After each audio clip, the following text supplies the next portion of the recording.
What's good? It's Woog. Please like the video, subscribe to the channel if you were into the fight talk. We have George Kambosos Jr., 20 wins and 0 losses, defending his WBA, IBF, WBO, and franchise WBC lightweight titles against Devin Haney, 27 wins and 0 losses, who will be defending his WBC lightweight title. So this one is for all the marbles at lightweight. It's also a consolidation of the two conflicting belts that the WBC has, one being the franchise title, one being their actual title that the fighter has to defend in order to keep it. And the road to getting here, Kambosos versus Haney, and this is going to take place in Melbourne, Australia, is one of the more improbable roads to an undisputed bout you could think of, where, about a year ago, nobody had George Kambosos factored into their lightweight equation. Everybody was looking at Teofimo Lopez, who had just upset Vasiliy Lomachenko, taking all of his belts. And then they were looking at Gervonta Tank Davis, they were looking at Ryan Garcia, they were looking at Devin Haney, and they were looking at Vasiliy Lomachenko, who was having a heck of a 2021 after losing to Teofimo Lopez unexpectedly towards the end of 2020. And it's kind of funny as it pertains to Teofimo Lopez, the guy who George Kambosos beat to gain all of those belts. And they had rescheduled and postponed and delayed that fight several times, different locations, different promoters and platforms. It was one of the biggest messes of 2021. But when they finally got it on, George Kambosos won a close fight against Teofimo Lopez. And I would actually urge many to go back and rewatch that fight, because people might remember Kambosos winning by a significant margin. And while Kambosos did win because he finished strong in the 11th and 12th rounds that he needed after getting dropped in the 10th round, it was actually a very, very competitive fight. And Teofimo Lopez, to his credit, did rally back after getting knocked down in the first round and then losing many of the middle rounds. He rallied back towards the end. But George Kambosos, had a controversial win over Lee Selby and a close win over a 36-year-old Mickey Bay before that. And while we did know that he was a sparring partner of Manny Pacquiao, nobody was really taking him seriously as being a top contender and a threat to take over the lightweight division. This was the furthest thing from our mind. So we had Lomachenko, who got upset by the 22, 23-year-old at the time, Teofimo Lopez, who took a huge gamble. I thought going into that fight, it could be potentially disastrous for Teofimo Lopez, and I didn't think he was ready for somebody as well-rounded, experienced, and they called the guy the Matrix. He just had opponents looking like they were surrounded in a lot of his fights. Vasiliy Lomachenko did. But Teofimo Lopez ended up winning that fight, and then you fast forward a year later, and you've got George Kambosos then upsetting Teofimo Lopez. So it's a theater of the unexpected. And now we have George Kambosos versus Devin Haney. And so George Kambosos, as I said, longtime sparring partner of Manny Pacquiao, around the time Manny Pacquiao was training for Jeff Horn, a fellow Australian who beat Manny Pacquiao on the scorecards in Australia, which actually has me really wondering if we are going to get adequate and competent scoring in this fight. And I know that they're not going with any Australian judges, but I'm just talking about the atmosphere, the environment, and how that can sway the judges, especially when you factor in George Kambosos' fan-friendly style. And to be honest with you, Kambosos versus Devin Haney right now on the boxing calendar, this is the fight that I'm looking forward to the most. I can't stop thinking about this fight. I've been going back and forth on this one, and I've just been racking my mind thinking about the possible scenarios, trying to take everything into consideration. And I wouldn't be totally surprised if by the end of this video, I changed my overall assessment and predicted result. This is such an important fight, and there's actually a rematch clause where if Devin Haney beats George Kambosos, again, this is taking place in George Kambosos' home country, Australia. If Devin Haney wins this, there's a rematch clause that also stipulates that the rematch take place in Australia. So for Devin Haney to come out of the George Kambosos business with all of the belts, he's going to have to beat Kambosos in Australia twice. So I personally think that Haney is really up against it here. He already had to temporarily, at least, leave his promoter, Eddie Hearn Matchroom, who's pretty much had his back over the past couple years, trying to make the fights that matter. But, you know, in this current boxing landscape where cross-promotional fights, unless it's like Tyson Fury versus Deontay Wilder, those types of fights normally aren't happening. So Devin Haney had to step away from Matchroom. Eddie Hearn had to get with Bob Arum, Top Rank, to make this Kambosos versus Haney fight come to light. And one thing I'll say about George Kambosos is he's got much faster hands than I would have given him credit for, even after watching him versus Mickey Bay, him versus Lee Selby, him versus Ray Perez. I saw that he had good hand speed, but when I saw him against Teofimo Lopez in Teofimo Lopez's hometown of New York in Madison Square Garden, albeit the smaller room in Madison Square Garden, Kambosos seemed to at least match Teofimo Lopez's hand speed. And Lopez, I will say, fought super uncharacteristically in that fight. Like, I hadn't seen Teofimo Lopez go that front foot heavy, even if you watch his fights against like Richard Comey, who Teo had won his first belt, the IBF belt against, or even before that when he was knocking out like Diego Magdaleno in the 7th round, or Mason Menard in the 1st round. And we'll put aside the, close fight against Nakatani, a very difficult fight for Teofimo Lopez. If I do have a criticism of Teofimo Lopez, he's been a little bit inconsistent in terms of us knowing that we're going to get the best of Lopez in any given fight, because now we've seen 2 blips. We've seen the one against Nakatani,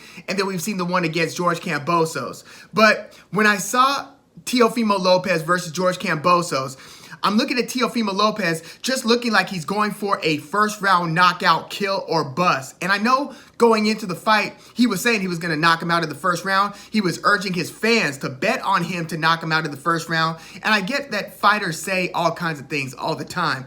But then when I saw Teofimo Lopez look like that's what he was actually trying to do, and he landed a lot of hard right hands. Teofimo Lopez has an electrifying right hand. Also has a beautiful left hook. He could put you out with either hand. And he was hitting Kambosos a lot in the 1st round. But Kambosos still withstood the punishment.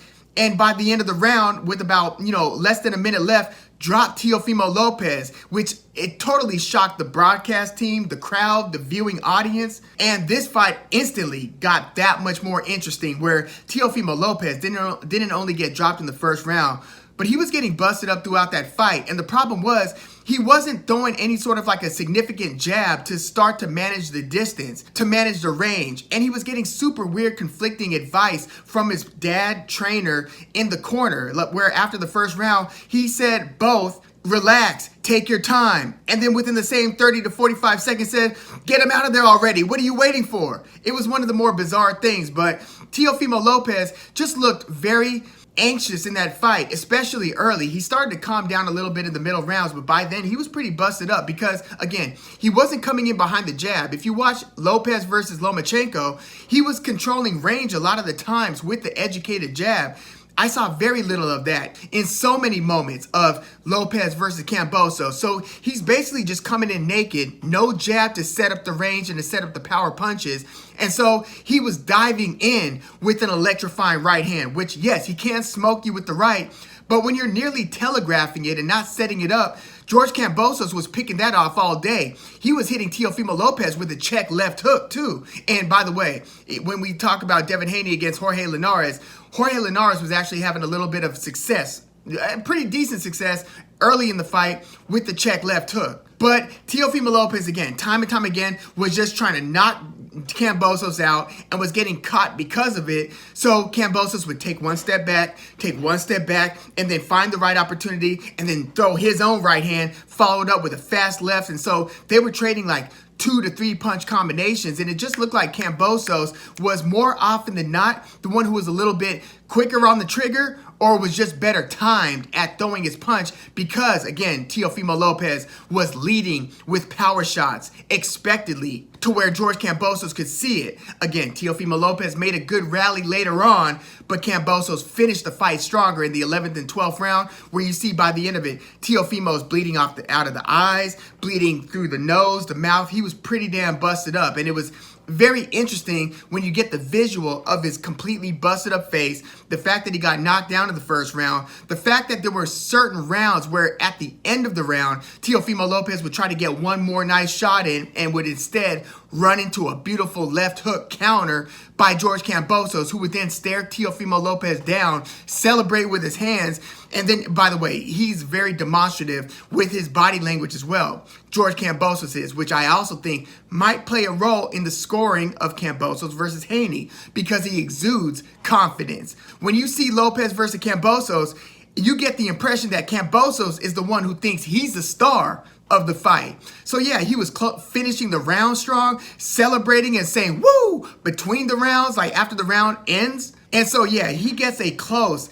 split decision victory over Teofimo Lopez. And now his next opponent, his first title defense, is going to be against Devin Haney, who's pretty much been a blue chip talent since he turned pro. A lot of fighters go the Olympic route, like Vasiliy Lomachenko, two-time Olympian, two-time Olympic gold medalist. Shakur Stevenson, Olympic silver medalist.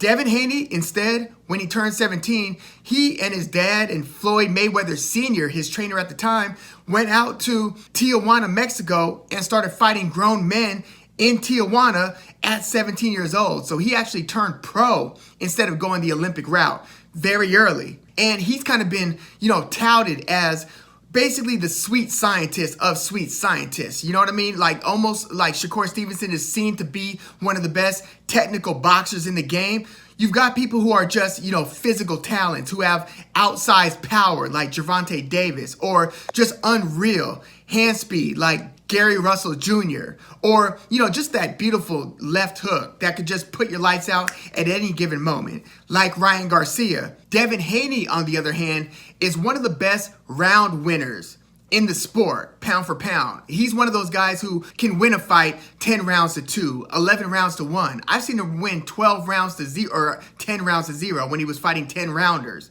He is so well schooled. Again, Floyd Mayweather Sr. was training him basically as a kid. He's been trained by Eddie Mustafa, Mike McCallum. Then he brought in Ben Davison. His dad/trainer, Bill Haney, has actually fired himself so Devin Haney could kind of man up and choose the guys he wants to work with. Yes, he did rehire his dad, Bill Haney, but he reached out and brought in Ben Davison, Josh Taylor's trainer, and Tyson Fury's former trainer. So Devin Haney has worked with some excellent teachers over the years. During his broadcast against Jorge Linares, they said on the broadcast, Devin Haney has one of the best jabs in all of boxing. I think that one of them said that he does have the best jab pound for pound in boxing, which I thought was a little bit of hyperbole, but the point being is he is a very technically brilliant fighter. Now, I don't think he necessarily has the A+ physical tools of like Floyd Mayweather, for instance, the person who's kind of seen to be the quintessential great defensive fighter and the sweet scientist of all sweet scientists, right?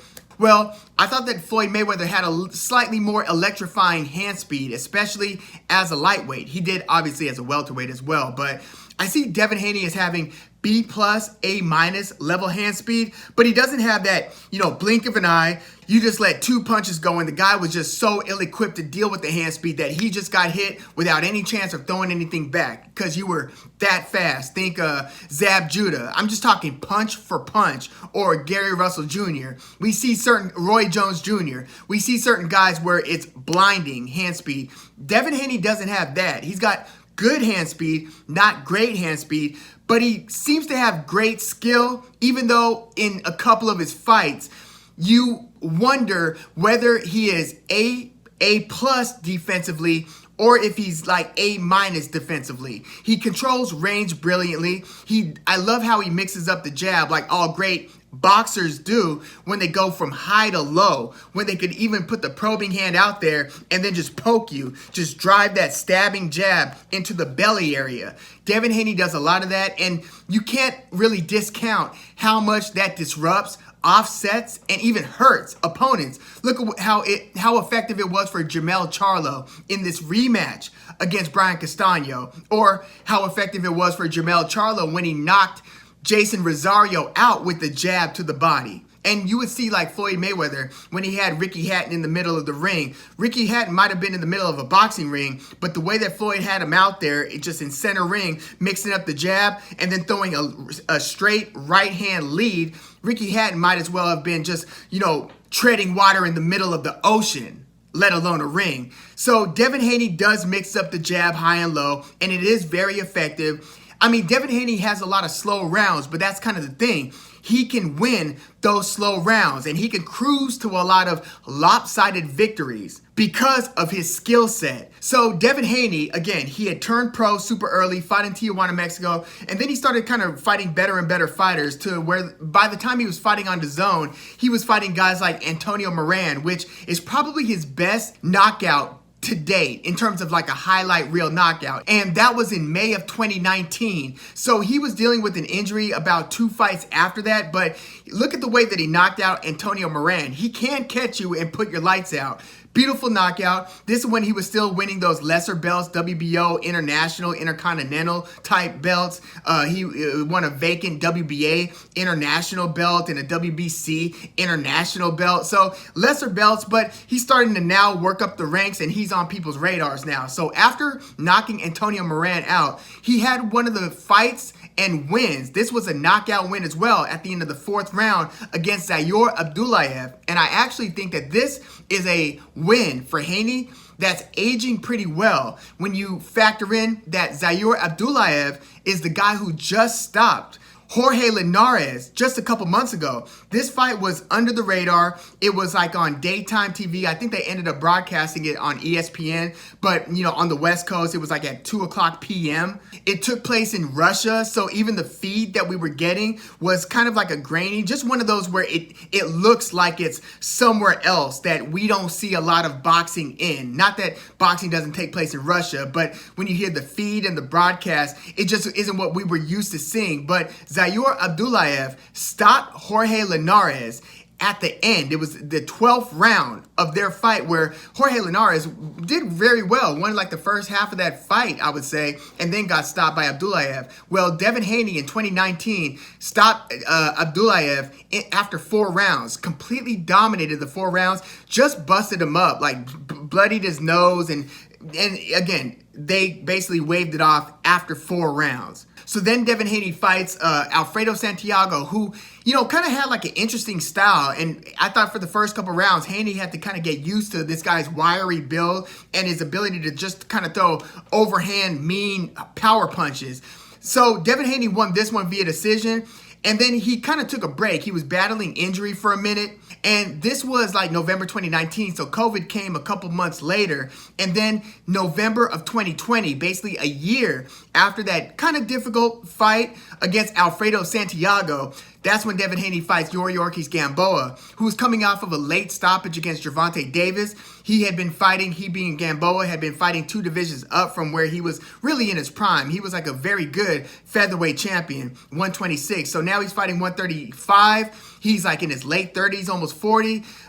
He did decently against Gervonta Davis. Like I thought had more moments of winning big portions of rounds over Davis, more success in that than he did against Devin Haney. It seemed like Devin Haney won just about every moment of the fight against Yuriorkis Gamboa, where he cruised to a unanimous decision. I don't know if you could have really given a round to Gamboa in that one. Devin Haney was that dominant to the point of, the fight was seen as being boring because Devin Haney was able to control range so easily against Gamboa, where he just cruised to a super lopsided win. And then he fought Jorge Linares in May of 2021. And this was seen to be his biggest step-up opponent. Jorge Linares had famously knocked down Vasiliy Lomachenko, who then came back and who stopped Jorge Linares. Linares, like 2-time former lightweight champion, several title defenses, beat Luke Campbell. Jorge Linares, very good fighter, but was also, in his mid-30s. People, a lot of wear and tear because he himself, Linares, has started super young in the sport. But this was a fight where people seem to only remember the end of the 10th round, where Linares caught Haney as the bell sounded. Haney walked back to the corner, stiff-legged and with an awkward smile on his face. clearly got buzz. It got all the attention from the crowd. They went to their feet like, oh my God. The broadcast said, oh, Haney's hurt, which he was. He got blasted at the end of the round. It was like a 3-punch combination, and he ate the right hand so cleanly, like as the bell was sounding. But when you lead up to the moment of that happening, Haney could have been up on the cards like 8 rounds to 1 going into the 10th round. In fact, he was winning the 10th round until he got hit. So you could have actually conceivably had him up like 9 rounds to 1 after 10 rounds in that fight. Haney, he wasn't dominating every round, but he was convincingly winning every round. It wasn't domination. I mean, in all of the rounds, Jorge Linares was having some moments. I mean, he's a fast-handed 2-punch attack type fighter. And again, Jorge Linares is known to throw a very good right hand, which he caught Haney a couple times, especially at the end of the 10th. But early in the fight, it was the check left hook that Linares was looking for, as Haney was coming in with the jab and would then throw like a right hand and maybe a left hook power punch. Linares was trying to time that and catch Haney with left hooks, which he did a few times. But even in those rounds, Haney was still doing more to win the round.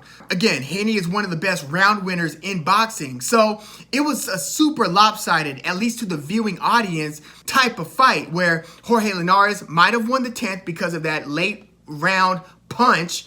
And then he won the 11th because Haney was basically spending most of the 11th round trying to recover. He was holding. He looked like he got hit like a few more times where he didn't get as stiff-legged, but his legs weren't completely under him in the 11th. He was still trying to recover. You could see him after the 10th round stand up early trying to shake his legs out. So the 11th round was a recovery round. And then Haney arguably won the 12th round. After, again, getting hurt in the 10th and trying to survive the 11th, he might have won the 10th round, or I'm sorry, 12th round. But it's interesting. You look at boxing scene scorecards, the way they scored Haney versus Linares. They had it 118 to 110. That means 10 rounds to 2. They gave Linares the 10th round where he caught Haney at the end, and they gave him the 11th round. They gave Haney every single round other than that. But when you look at the judges' scorecards, they had it 116 to 112, 116 to 112, 115 to 113. So that's 2 judges that had it 8 rounds to 4, and then another judge that had it 7 rounds to 5. That is kind of bothersome again, going into this Kambosos versus Haney fight. Now, Haney had one more fight after that, and it was another step-up fight against Joseph Diaz, former featherweight title challenger who had lost that title challenge against Gary Russell Jr. and then went up a division and beat Tevin Farmer for his 130-pound title, and then lost it on the scale, and then fought to a draw with Shavkat Rakhimov, and then beat Javier Fortuna. So Joseph Diaz had just beaten Fortuna going into the Devin Haney fight, and Devin Haney in that one won on the judges' scorecards 117-11 to 111, 117-111, and 116 to 112. That means that 2 judges actually had that one 9 rounds to 3. And in this one, Haney was, again, controlling the range for the most part, and the jab was, again, the most significant punch.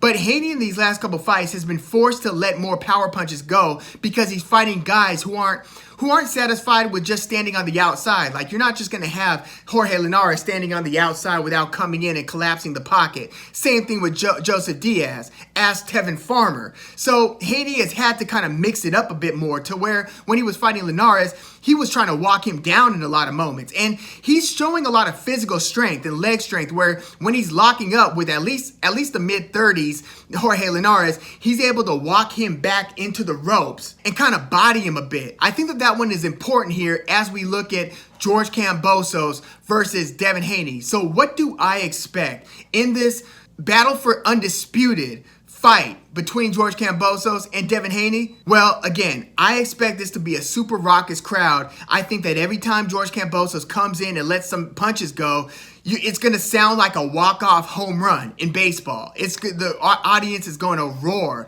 when George Kambosos starts letting his hands go. And again, Kambosos is really good at throwing a right hand and then just kind of waving it like that, like he did against Teofimo Lopez.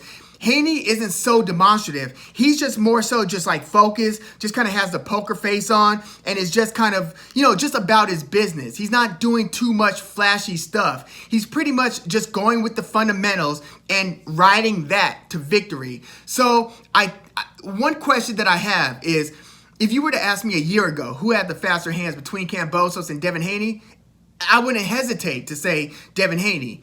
If you were to ask me who would win versus Kambosos and Devin Haney, it would be a no-brainer. Devin Haney. Again, George Kambosos had fought a super close decision against Lee Selby. I thought that Lee Selby should have edged that one. They gave it to George Kambosos. But George Kambosos, it's almost like a tale of two guys. Like I have to consider the George Kambosos that we saw all the way leading up to that Teo fight, and then George Kambosos who fought Teofimo Lopez. It's almost like you have to reconcile the two. I think that I'm gonna go with a happy medium between the two, not one or the other. So I think that George Kambosos actually at least matches Devin Haney's hand speed, and the fact that he likes to throw 2-3 punch combinations, as does Haney. It's going to be interesting to see who's the one walking forward, who's the one walking backwards. At first, I thought that it would be George Kambosos jumping into the pocket, letting his punches go. But I do think that Devin Haney is going to prominently throw the jab in a way that Teofimo Lopez failed to. That is key right here. I do think that Kambosos versus Teo Lopez could have been a lot different if Teofimo Lopez fought at a more measured pace and emphasized the jab. I think that Kambosos is going to be taking a lot of jabs up top and then to the body. George Kambosos is going to be taking a step back, I believe, taking a step back and then looking for his opportunities to jump in with the right hand or the left hook and try to get Haney's attention that way and try to, just throw flurries, 2 to 3 hard punches. And I mean, man, George Kambosos could throw. I know he doesn't have a great knockout percentage, but rewatch him versus Teofimo Lopez. Those guys were throwing darts at each other, straight up firing lasers. So I think that Haney's is going to try to control things with the jab, and he's going to look for Kambosos to jump in and try to time him coming in with the check left hook. Problem is, when you are drawing with the hook or with a counter right hand, what's going to get there first? The counter that George Kambosos is trying to throw over the top of a Haney jab, or Haney's counter to the counter? Now, Haney, again, is able to cruise to most of his decision wins because he's emphasizing the jab and more so controlling the range. But I also don't think Kambosos is going to be as patient and just eat the jabs in the way that Jorge Linares was in certain points of the fight. I think that he's going to try to engage often, because every time that Teofimo Lopez looked like he was starting to regain control and take the reins, George Kambosos would do something to spoil that notion. It was almost like exchange per exchange, Kambosos was trying to make it a point to get the last punch in, get the last laugh, essentially. And I don't see Kambosos being satisfied with Haney landing unanswered punches. Now, I think that another critical part for Haney's game is going to have to be to work the body. Now, Haney likes to he likes to dip his head and then just kind of throw a delayed hook. The hook could go low or it could go high. He beautifully caught Linares a few times with that, and he caught and kind of stopped Jojo Diaz in his tracks with a couple delayed right hands. I had been a little bit critical of Haney not having the trickiest timing on his punches. I thought that Haney could basically, he feints pretty well, but he doesn't have that offbeat type of punching style Floyd Mayweather's the easy reference. But when Shane Mosley was throwing his right hand, Shane Mosley would kind of throw jab, jab, jab, and then he would wait like a beat and a half or a half beat, and then just fire a straight right hand lead that can just it's the one that he hurt Floyd with twice. One of the most beautiful punches in boxing at the time, that right hand. I don't see Haney having the tricky timing where he's hitting you with a lot of punches that you just totally don't see coming because of the hand speed mixed with the rhythm of the punches. But then when you rewatch some of Haney's action, you see that he does mix in some tricky timing, especially with the way that he throws his left hook. I do think that his right hand is a little bit more basic rhythmically, but his left hook, especially when he starts digging to the body with it, and he'll also do this thing where he kind of keeps like an arm bar up and will then throw a right hand. It looks like it's going to be an uppercut, and he will throw an uppercut too, but he'll more often than not place that right hand to the belly area. So I think that Haney's work to the body of Kambosos will have to be a major component of his attack. So I think that Kambosos is going to win rounds here. And my concern is that because of Kambosos' demonstrative fan-friendly style and the way that he kind of looks like Canelo did in his rematch against Golovkin, where he was on his front foot and basically saying, like, bring it on. And he kind of had that energy about him. It's easy to score rounds for somebody who fights in that way. So I could see swing rounds going Kambosos' way more often than not. If it's like a flip of the coin type of round, I'm kind of assuming, based on where the fight's taking place, based on the crowd, and based on the styles, that Kambosos might get some of those. I think that I'm going to see Haney win a 8-4, maybe 7-5 type of decision over Kambosos. It's going to be interesting to see if we get a knockdown here. I tend to think no, but I mean, of course it can happen, but I'm going to assume no.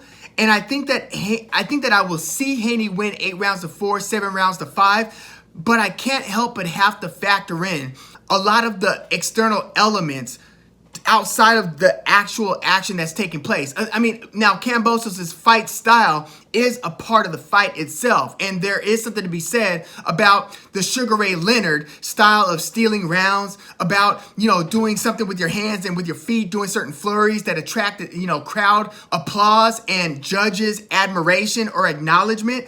I think that there's going to be some of that playing in here. Not to mention, Devin Haney won't have Bill Haney, his dad, trainer, here in Australia with him, as far as I know. I don't know if there's going to be a last-minute arrangement that allows him to travel to Australia. But as far as it stands now, it's going to be Yoel Judah, Zab Judah's dad, training Devin Haney and accompanying him in this fight. Like, at this point, Ben Davison isn't even able to make it out there. So these are just different X factors that I don't like for Devin Haney. Now, I think Devin Haney is super composed. I think he's an ultra professional, especially for being so young. What is he, like, still 23 years old or something? Yeah, he's 23 years old.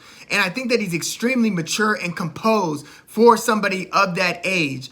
Again, I think that even with his, his dad not being there, Yoel Judah is his godfather. And I believe Bill Haney and Yoel Judah, Zab Judah's dad, are god brothers. But I think that Haney is going to edge it in terms of what most of the audience is going to see. But I'm actually going to make a pretty unpopular pick here and say that this is probably going to be a split draw. Majority draw. And, I had mentioned the rematch clause and the fact that if Devin Haney wins, that they got to run it back in Australia. And if George Kambosos wins, he doesn't have to do anything. I'm not exactly sure what a draw is supposed to give you. I think that they just go their separate ways. I think they could renegotiate another fight if they want to do another battle for Undisputed. But I don't think that George Kambosos and Devin Haney are contractually obligated to get back in the ring with each other if this fight results in a draw. Let me know if you know the actual answer to that in the comments. But I think that this is almost going to be a little bit Canelo versus Triple G 1, where most people viewing the fight thought that Haney controlled more of the action and should have gotten the nod on majority of the rounds, something like 8-4 again, maybe 7-5.